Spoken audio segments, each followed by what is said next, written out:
Hi, guys. So many of you have been quietly working at home, making masks for our healthcare professionals, our first responders, and our loved ones.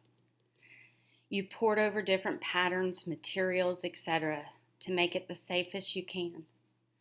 Many of us are now also looking at how to better protect our families and community to help fight against the spread of this virus.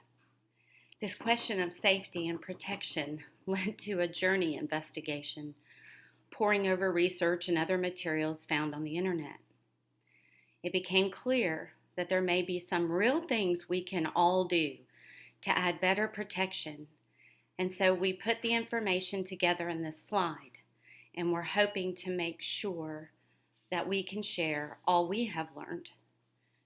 We have provided a link to a PDF version so anyone can download and get all the information and links if they feel this is helpful. Please know, not a scientist, not a doctor, not a chemist.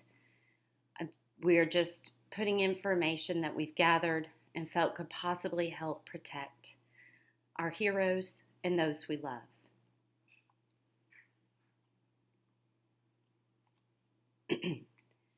Quick summary of what we found to improve protection or possibly improve protection of masks. We hit the top 8 highlights. And again, at the bottom of this are all the links to all the articles and other sources we've read. First of all, COVID-19 caused by the SARS-CoV-2 size is a problem. It's extremely small. It's 0.125 to 0.05 microns.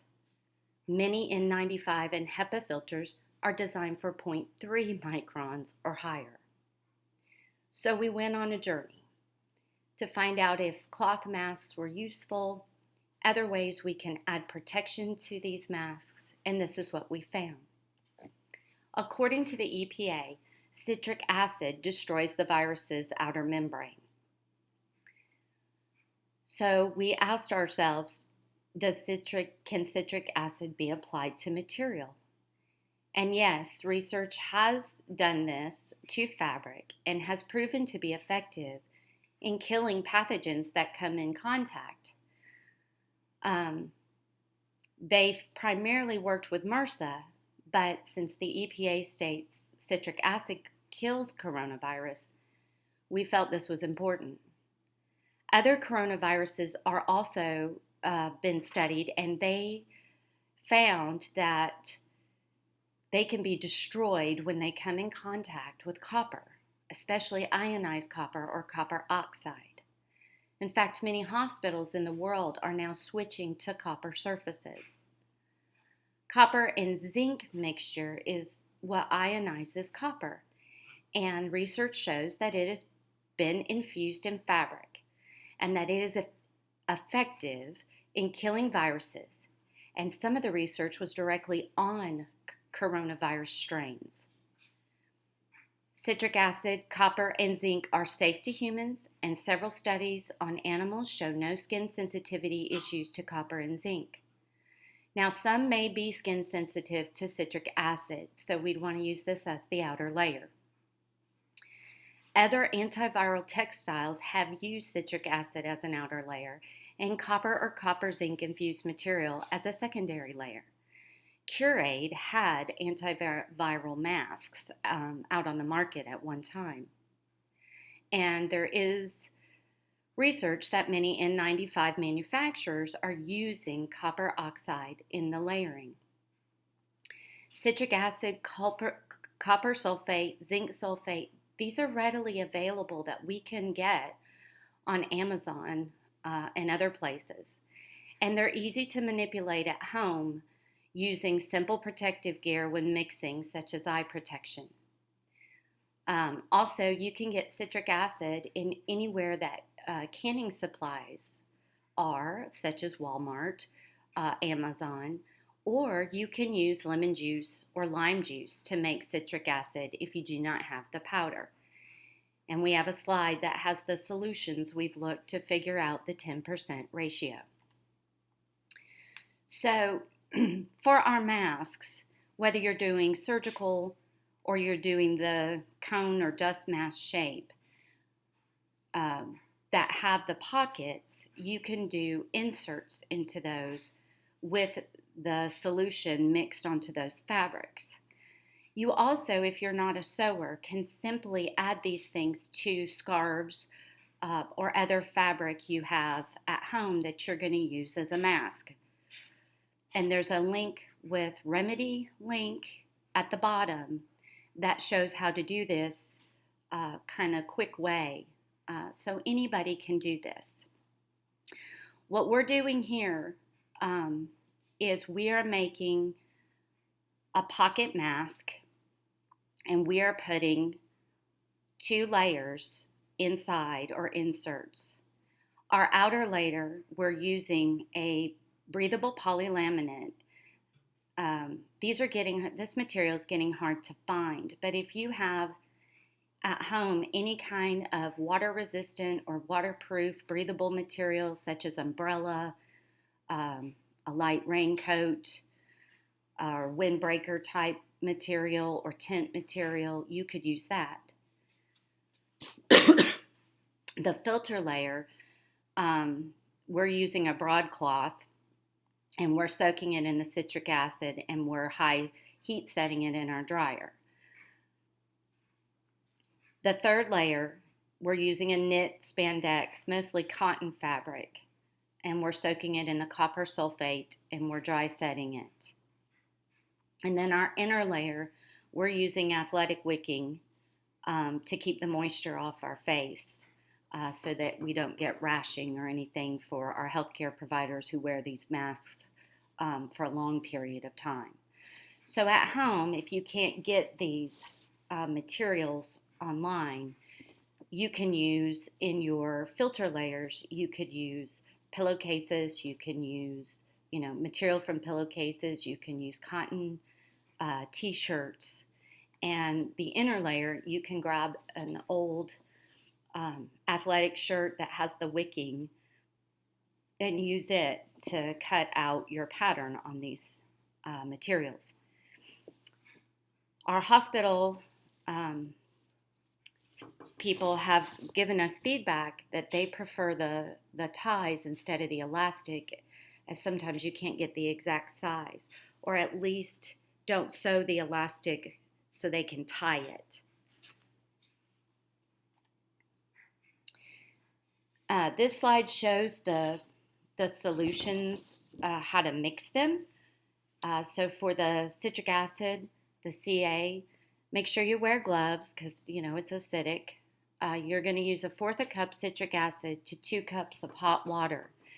And distilled, they say, is best, but use whatever you have. If you're using pure lemon lime juice, the ratios would be a 3/4 cup to 2 cups of water.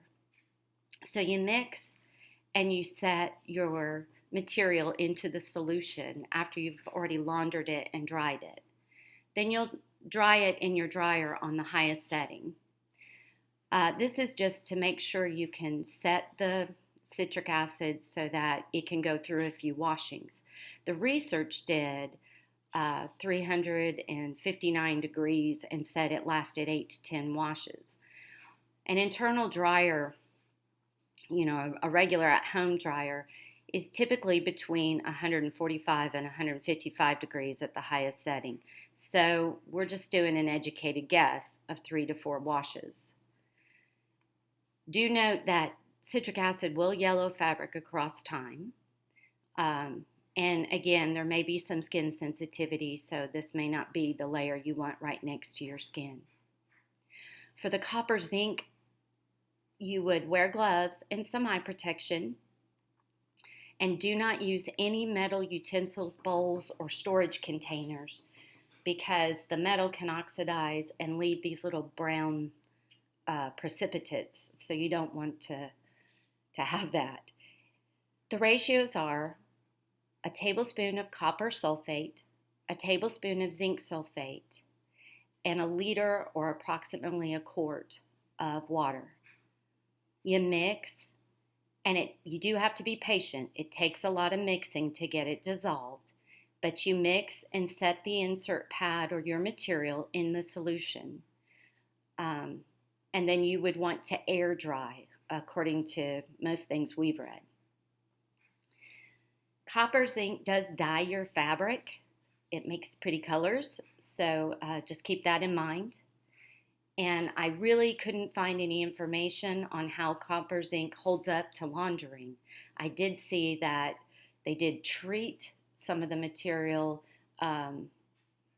afterwards by sanitizing it, but it didn't tell me specifically how long it would hold up.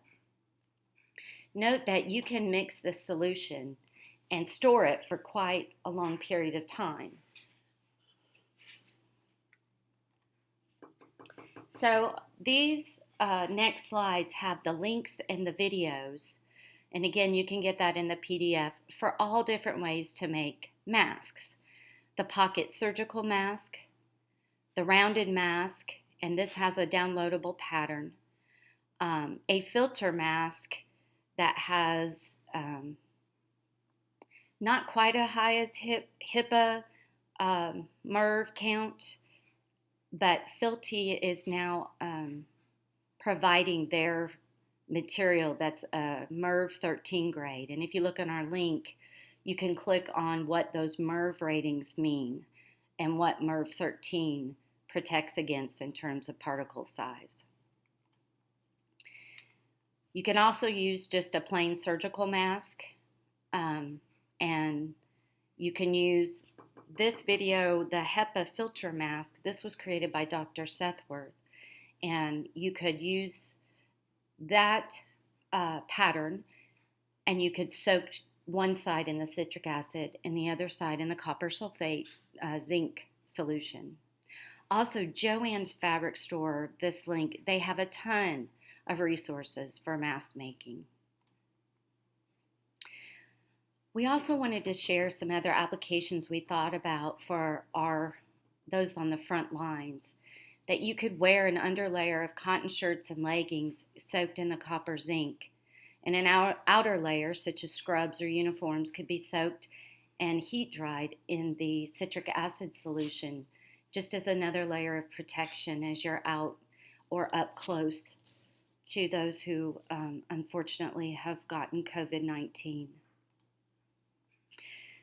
So here are the links to the information that we looked at, and there's quite a few, but you can get that in the PDF.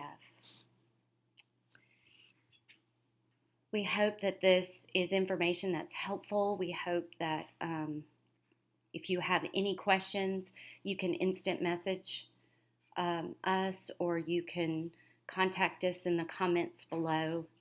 And we know together in the United States we can fight this evil virus, and that we can stop the spread, and we can win. And if you're interested and want to do something to show solidarity and that we're with people who are suffering with this, and we're with our heroes who are still providing deliveries and food and medicine to us, we thought that maybe putting a yellow ribbon that's been so symbolic in our history for solidarity, to let people know we are standing with them, to let people know we're not forgetting them, to let people know we appreciate them. And also to light a candle in your window at night to let people know that we are praying, that Jesus is the light in the darkness and He is with us, and we are with each other in prayer. Thank you so much for listening to this, and I hope it helps. If you find this information helpful, please share it.